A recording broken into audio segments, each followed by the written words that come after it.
So, my name's Tim, Dr. Tim, if we're being official, and I've been a doctor now for almost 30 years, actually. Makes me feel old. I remember, even as a kid, growing up watching things like Casualty and Scrubs and ER, and I thought to myself, that's what I want to do. I said, Mum, that's what I want to do. I want to be a doctor. I remember the day I got into a medical school at Cambridge. What a day. 5 years there, then a further 10 years of training. It's tough, but I wanted to help people. That's what it's all about, isn't it? It's about helping people. And now that we've had this apocalypse, being able to help people is really very important. And that's why the procedure we're going to carry out today is really very vital, because it could help a lot of people. A lot of people. And it is tough, of course it's tough, but that's why I went through those years of training before all of this happened. Because, sweet Jesus. Oh God. Doctor? Oh God. You alright? Get out of the way. I've got a game to finish. Oh God. Oh, my training! You never think about the backstories of video game canon fodder, do you? In fact, we never even think about them at all. To us, they're just human-shaped collections of pixels blocking our path from A to B that need to be killed. Those doctors at the end of The Last of Us, they were just doing what they were trained to do. The ethics of the situation irrelevant, but, you know, we need to finish as a video game, don't we? So... Here are 6 times we killed people in video games who were just doing their job. Although it's 5 now, because we just did the first one. Next up, spare a thought for all the poor Shinra Soldiers in Final Fantasy VII, an entry that basically represents any foot soldiers working for an evil empire and/or corporation that don't really have a say in what they do from day to day. You know, stormtroopers, the Genome Army, the soldiers in The Witcher 3. I mean, all these guys who work for Shinra probably live in the Midgar slums. They've got mouths to feed, and so they can do one of 2 things. Resist and in all likelihood die, or submit to employment and just hope to God they don't get stationed at a location likely to be visited by a bunch of high and mighty protagonists. Imagine if you're one of the guys stationed at the Mako reactor at the beginning of Final Fantasy VII. You see that train rumble in, and off get... Oh no, it's characters with deliberately designed hair and clothes, everybody. Red alert, there are characters with deliberately designed hair and clothes on the loose. Look busy, everyone, but also try not to get dragged into a random battle. Ugh, look at the self-righteous spiky douchebag running through the place like a hurricane of selfishness. His shallow mind thinking only next bit, gil, EXP, next bit, whee! Oh, a random battle. Oh, so annoying. Annoying? They might be annoying to you, Cloud, but to some people, they're a matter of life or death. And let's be realistic, it's death, isn't it? If you're a level nothing Shinra grunt and you're pulled into battle with Cloud and co, you've just got no chance, have you? Even if the game is kind and lets you go first. Hit him, Pete. Hit him hard. All right, here I go. Is that it? Pete! Oh God! Oh God! Why isn't there an escape command? Ah! They're just doing their job, guys. Think about the Shinra Soldiers.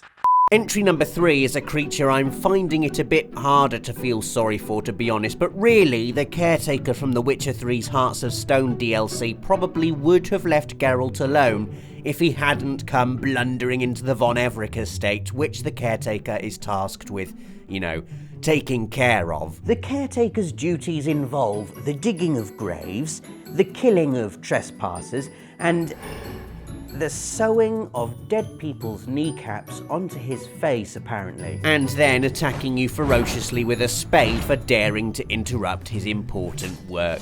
This is one of the more memorable boss fights in The Witcher 3 because you think you've got the Caretaker, when all of a sudden he summons a bunch of spirits, Presumably all the people he's previously killed, buried and sewn onto his face. and eats them for a health top-up. So it's not a fair fight, is it? You're up against someone else who can heal themselves mid-battle, and it's infuriating.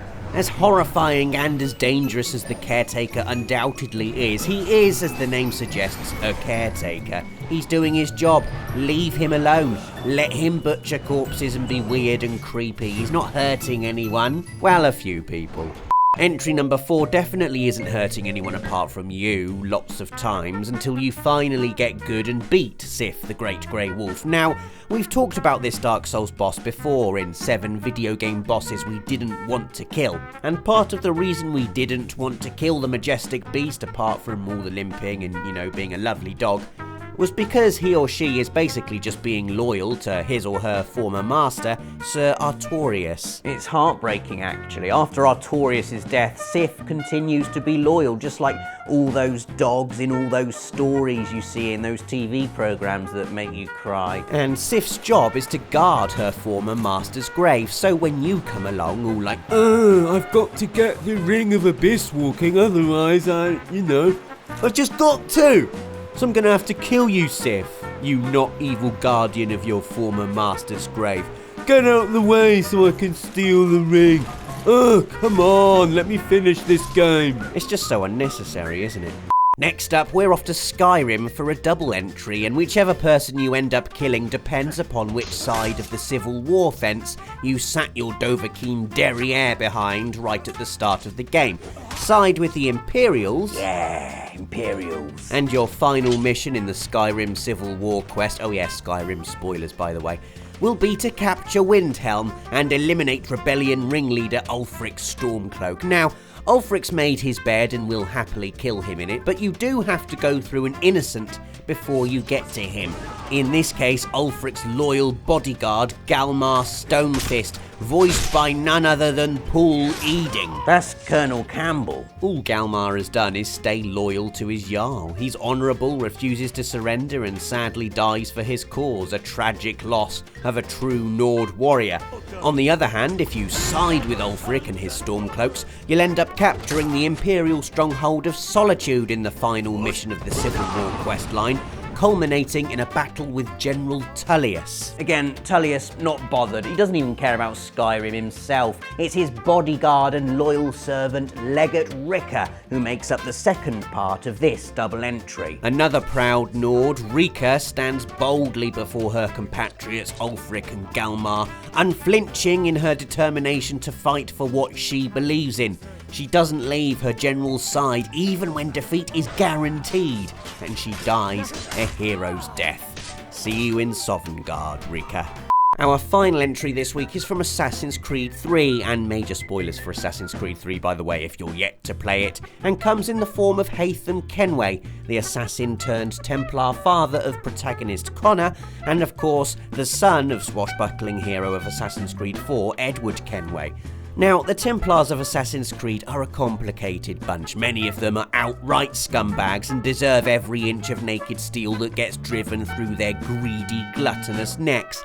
But every time you kill one, you're treated to the pre-death monologue, by the end of which you always end up asking yourself, did I do the right thing there? Are the Templars really all that bad? It basically boils down to two conflicting philosophies. You've got the assassins who believe in freedom at any cost, and then you've got the Templars who believe that granting such freedom may not necessarily be such a good idea and that people need to be guided and governed. And yes, many of the Templars take that notion of control too far and turn into pantomime villain dictators, but Haytham is different. He's a man of conviction, a man who was brought up an assassin and turns to the grey side because of his own beliefs and experience. His end goal is essentially the same as Connor's, peace.